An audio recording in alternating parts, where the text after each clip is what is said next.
Le sujet pour aujourd'hui, ça va être un effet qui s'appelle balayage temporel et c'est un effet qui va faire une déformation basée sur un calque de dispersion ou displacement map.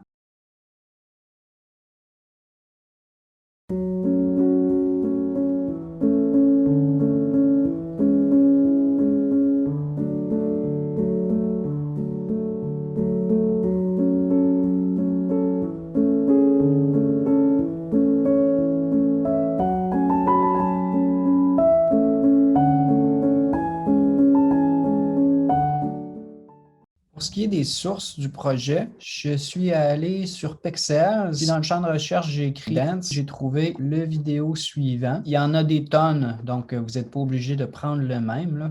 Pour ce qui est de la musique, je suis allé sur le Free Music Archive. J'ai trouvé donc Kai Engel.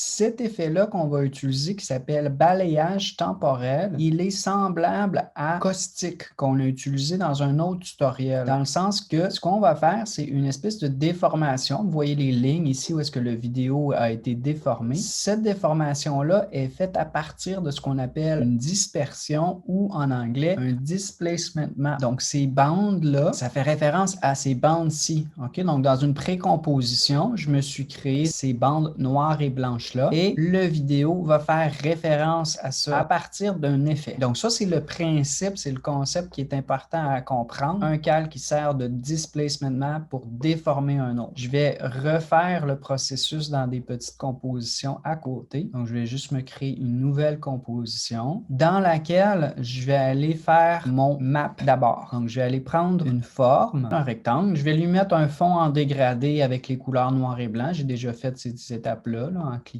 puis en allant choisir les couleurs. Puis je vais dessiner mon dégradé. Là, pour le moment, la transition entre le noir puis le blanc se fait très rapidement ici au centre. Je vais faire des petits ajustements. Donc, je vais aller voir le fond en dégradé. Je vais cliquer sur ma flèche puis je vais avoir accès à mon petit widget qui va me permettre de contrôler la direction puis la position de ce qu'on appelle le point de départ puis le point d'impact. Je vais aller les déplacer. Je les étire comme ça pour les envoyer ici en haut au centre, ici en bas au centre. Ensuite de ça, ce que je vais faire, c'est que je vais rajouter un effet supplémentaire pour avoir l'effet de bande. Ça s'appelle CC Block Load. C'est un bon effet pour faire des transitions ou des effets de pixelisation. Là, il y a un petit peu de travail à faire pour ajuster. Donc, on va aller changer le completion qu'on appelle. Donc, est-ce que l'effet est complété ou non? Un peu semblable à ce qu'on aurait dans des effets de transition. Des fois, il faut juste jouer un petit peu avec les valeurs là, pour arriver à ce qu'on a besoin. Fait que je suis arrivé à épaisseur de ligne là, de 15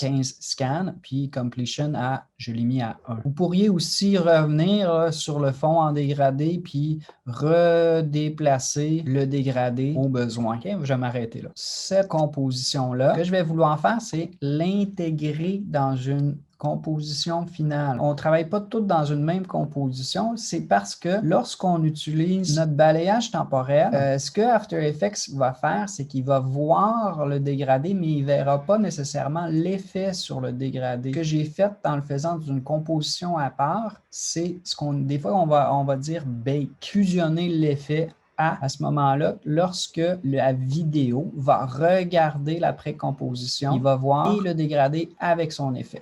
Donc, je vais glisser ça comme ça à l'intérieur. Là, j'ai mis deux éléments. Je n'aurai pas besoin de toutes les 40 secondes de cette vidéo-là, fait que je vais juste raccourcir un petit peu ma composition. Maintenant, je vais appliquer l'effet balayage temporel. Puis moi, ce que j'ai fait pour ma vidéo, c'est que j'ai fait une déformation au moment où est-ce que la jeune femme fait un tournis, là, si tu veux. Puis à ce moment-là, on va déformer. Il va y avoir des endroits où est-ce que ça ne sera pas, etc. Là, on va jouer un petit peu avec ça. Mais pour recommencer, évidemment, il faut appliquer l'effet. Fait que l'effet, ça ne s'applique pas sur Map 2. Map 2 n'a même pas besoin d'être visible dans la composition. Je pourrais cliquer sur son œil. Je vais aller sur vidéo, la vidéo de la jeune femme. Je vais aller dans Effets, c'est dans la catégorie temps, balayage temporel. Pour le moment, ça va donner quelque chose d'un petit peu bizarre, c'est-à-dire qu'on a une déformation qui fait référence à soi-même, c'est-à-dire que la première propriété que j'ai, calque de référence, ça fait référence à soi-même, fait que c'est déformé par soi-même. Je vais changer ça pour dire que je vais plutôt le déformer par map 2, comme ça. Puis là, vous avez tout de suite l'aspect des bandes. Comment ça fait des bandes? C'est que les éléments sont décalés dans le temps, avec les valeurs de luminosité. Fait qu'on peut ici augmenter ça pour avoir un décalage qui va être plus important dans le temps. Chaque bande là, qui joue un différent moment du vidéo. Quelque chose qu'on pourrait peut-être aussi faire, ça serait diminuer la fréquence d'images secondes, parce que là, je suis à 60 images secondes, plus que qu'est-ce que j'ai besoin, puis ça risque de ralentir votre ordinateur. Fait que je peux descendre ici à 30 facilement. Si jamais je veux jouer avec cette déformation-là, c'est-à-dire en avoir à certains moments puis pas en avoir à d'autres, je pourrais mettre des images clés sur décalage et à certains moments dire par exemple 1.5, puis si je reviens en arrière au début du vidéo, puis je mets 0 pour le décalage, ben là, il n'y en aura pas. Donc, ça va faire une espèce de